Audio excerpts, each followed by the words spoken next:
"Sir, could you pretend to be my daddy, just for one day?" whispered the orphan at the fence.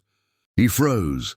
The voice was soft, almost unsure, but it pierced through the chilly air like a knife. It was a typical November morning in Toronto. Grey skies, streets dusted with yesterday's snow, and the kind of quiet that made everything feel just a bit lonelier. Thomas Reynolds, a 53-year-old widower, had taken his usual detour past the edge of St. Mary's Orphanage on his morning walk. He always did, not for any particular reason. Maybe habit, maybe guilt, maybe hope. He didn't expect to stop, but there she stood. A little girl in a red jacket, maybe 7 or 8. Her curls poked through a worn-out beanie. Her tiny hands clutched the wire fence like it was the only thing keeping her from floating away. Her eyes, brown, wide, filled with something between longing and fear, met his. "Just for one day," she whispered again. He didn't know what to say. He looked behind him as if maybe she was talking to someone else. She wasn't. He cleared his throat. "What's your name, sweetheart?" "Leah," she said. "Miss Margaret says I shouldn't talk to strangers, but you don't look scary." Thomas chuckled, quietly, more out of disbelief than amusement.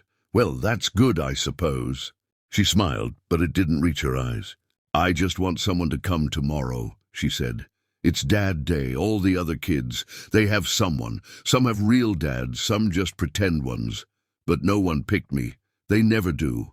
Thomas felt something stir inside him, something he thought had gone quiet since the day cancer took his wife, since his grown son stopped calling, since he started waking up every morning wondering what his purpose still was. He didn't know what made him say yes. Maybe it was her trembling lips. Maybe it was that quiet desperation he knew too well. Or maybe it was simply because she asked.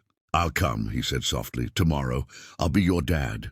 The way her face lit up, he would remember for the rest of his life. The next day, he wore his best sweater, brought hot chocolate, even picked a silly beanie with a moose on it just to make her laugh. When he arrived, she was waiting at the gate, bouncing on her heels like it was Christmas. "Hi, Daddy!" she shouted with a grin that could melt snow. It took his breath away. Inside, the orphanage had been decorated with paper hearts and construction paper ties.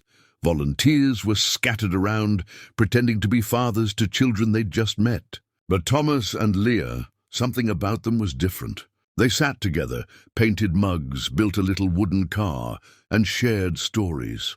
She told him about her favorite books, how she loved pancakes, and how she always imagined her dad would be someone kind who smelled like cinnamon. He listened. He listened in a way he hadn't listened in years. When it came time for the dad dance, she tugged his sleeve. "Will you dance with me? Just one song." He hadn't danced in years, not since his wife, but he took her hand, and together they moved slowly in a circle, her tiny feet standing on his shoes, her head resting against his chest. And for a moment it felt real. It felt like something lost was found. The event ended. Other volunteers left. Some promised to visit again, most didn't. He lingered by the gate, unsure of what came next. "Thank you," Leah whispered. "You made me feel special." Thomas knelt. "Leah, would it be okay if I came back again? Not just pretend. I mean, if I really spent time with you?" Her eyes widened. "You'd do that?" He nodded. "I would." She didn't say anything. She just threw her arms around his neck and held him like the world would end if she let go. In the weeks that followed, he came back every Saturday. They went for walks, read books, made pancakes. And every week she'd ask the same thing, "Still my daddy?" And every time he'd reply, "Still your daddy." One snowy evening, months later, he stood before a judge with trembling hands and a beating heart. He was no longer pretending. He was adopting Leah. As the judge signed the final papers, Leah leapt into his arms, tears streaming down both their faces. "I always hoped you'd come," she whispered.